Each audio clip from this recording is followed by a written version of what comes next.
What if there was a story heaven deliberately never wrote on any scroll? A story only whispered among the oldest angels, those who have watched every age rise and fall. They say that on the day God stood to judge Lucifer and cast him out of heaven, all of heaven held its breath. Every angel took a step back, trembling in holy fear before his glory and power. And maybe this is the one story the enemy never wants you to hear. Because on that day, only one stepped forward, not to rebel, but to try to save the one God himself had condemned. Today, we step into that daring spiritual what if, the angel who tried to save Lucifer and faced the wrath of God. Before we go any deeper, if you love messages that make you rethink God's justice, His mercy, and His will for your life, hit like, subscribe, and turn on the bell. And stay until the very end, because I'll ask you one real practical question that connects this story directly to your faith journey, Let's begin. This story takes place after the first war in heaven. The flaming swords have fallen silent. Heaven shines again, but there's a crack in the song. It feels like the most perfect place in the universe has just been torn open. Lucifer, once the brilliant morning star, once the worship leader closest to God's throne, has now been cast out of heaven with all who followed him. They fall into the deep abyss. The gates of heaven close behind them like a verdict of light, final. Around the throne, countless angels bow low. They know God's holy glory is defended. Justice is done. Order is restored. No one dares to ask another question, except one. At the edge of that sea of light, an angel stands still. His armor still shines. His wings are still pure, but his eyes are fixed on the abyss that just closed. His name is Jerem. He remembers the days before Lucifer fell, when their songs blended together, when heaven didn't even know the word division. Now that memory stabs back into his own heart. While all of heaven is calling this a victory, Jerem only feels a deep loss from that pain. A dangerous thought rises. What if he could still be saved? Jerem knows perfectly well. Lucifer chose pride. He chose himself over God. The sentence has been passed. But love doesn't accept the words, "it's over," that easily. Mercy keeps asking questions after the courtroom is empty, so Jerem does what no other angel dares to do. He steps toward the throne. The holy throne of God blazes with overwhelming light. Around it, countless angels cover their faces and cry, "Holy, holy, holy." And in the middle of that sea of glory, one trembling angel steps out of the ranks and falls to his knees. "Lord," Jerem whispers, "forgive me for this question, but is there truly no other way for him?" Heaven falls silent. No one has ever begged for mercy for the one who rebelled against the very Creator. Then the voice of God thunders, not with rage, but with a deep, aching sorrow. "You do not yet understand my holiness. Even love cannot heal what refuses to be healed." Jerem collapses, golden tears hitting the floor of heaven. "What about those who still love him?" He whispers, "What about us?" "Those who cling to what I have condemned," God replies, "risk falling with it." Most angels stop there. They accept the answer, they stay in their place. But Jerem's heart is not built to watch from a distance and feel at peace. He can't be content with an answer in his mind. His mercy wants to do something. So he turns away from the throne and toward the abyss. His wings spread wide, not to flee heaven, but to chase after the one he lost, not to rebel against God, but because he loves so fiercely. He doesn't know where to stop. Jerem begins to descend. The light around him slowly turns to mist, then to a thick, choking darkness.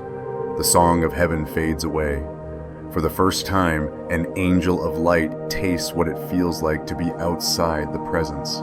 The deeper he goes, the heavier the air grows. Screams, chains, curses echo in the dark. Every beat of his wings feels like it carries the weight of one more dangerous decision. "Father," Jerem prays, "if I am wrong, let my light go out. But if there is still any place for mercy, let me burn one more time. At the bottom of the abyss, he sees them twisted shapes, burned wings, eyes like dying embers. They circle him like beasts around a strange light. Then another presence steps forward, heavier, darker, yet with a faint trace of former glory. Lucifer. He is no longer the radiant morning star. He is a warped memory of that beauty. Like a once precious statue, shattered yet still holding fragments of jewels. You came. Down here. Lucifer's voice cuts through the dark. Yes, Jerem replies. For what? To pity me? To understand, Jerem says quietly, and if it is possible, to plead for you. Lucifer is silent. For the first time since his fall, he faces a gaze that is not afraid, not disgusted, but heartbroken. I chose myself, Lucifer finally says. I chose my voice over his silence. I would rather rule in ruins than kneel in perfection. In that confession, Jerem hears not just pride, but a deep, lonely despair. He sees regret hiding behind anger. He sees a wound hiding behind a mask of strength. He sees the brother he once knew, lost, but still the one he once loved. Come back, Jerem whispers. If there is any road left, take it. Let me stand beside you and cry out for mercy. Lucifer laughs. The sound is dry, cracked. Mercy for me? For me to be forgiven, his verdict would have to be wrong. Before Jerem can answer, the darkness is torn open. A blazing light slams into the pit, not the gentle light of worship, but the burning fire of holiness. The fallen ones scream, they turn to ash. Even Lucifer has to cover his face. A voice thunders across the abyss. You dare stretch out your hand to the one I have condemned. Jerem falls on his face. His whole being was shaking. I only wanted to show mercy. He sobs. Mercy that does not obey, God replies, is no longer love. It is a rebellion dressed up as kindness. In that moment, Jerem understands his love was real, but it had crossed a line. He had tried to be more merciful than the very one who created mercy. Then let my own mercy become my judgment, he whispers. The light engulfs him. His armor cracks. His wings grow dim. But he is not thrown down like Lucifer. He is not restored to heaven as before. Either when the fire fades, he finds himself somewhere else. In between. Before him flows a pale golden river, dividing light from darkness. On one side, the glory of heaven. On the other, the heavy shadow of eternal separation. He no longer fully belongs to either side. Souls begin to appear on the riverbank. Some trembling, some are full of regret. Some were confused and stunned. They carry unfinished prayers, unspoken cries, questions they never had time to ask. In the stillness, the voice of God comes again, softer now. You longed for mercy, he says. Then stay here and bear witness to it.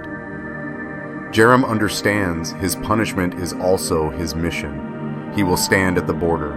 He will not erase judgment or rewrite the story, but he will walk with trembling souls as they step into eternity. He kneels by the river's edge, where light meets shadow, and whispers, if this is my portion, I accept it. They say that when someone who loves God dies, somewhere between their last breath and their first step into eternity, they see an angel. His wings are not fully white, not fully dark.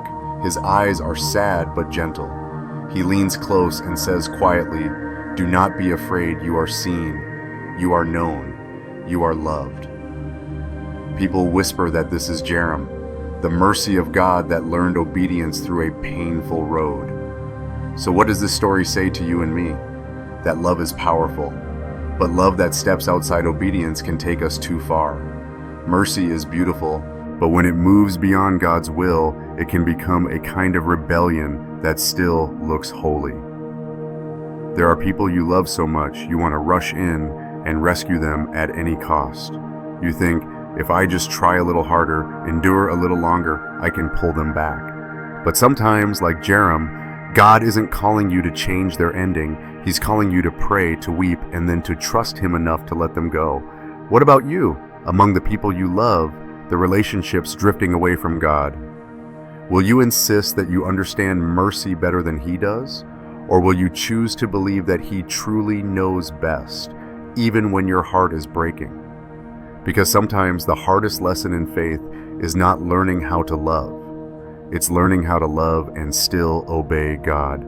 Thank you for staying until the end.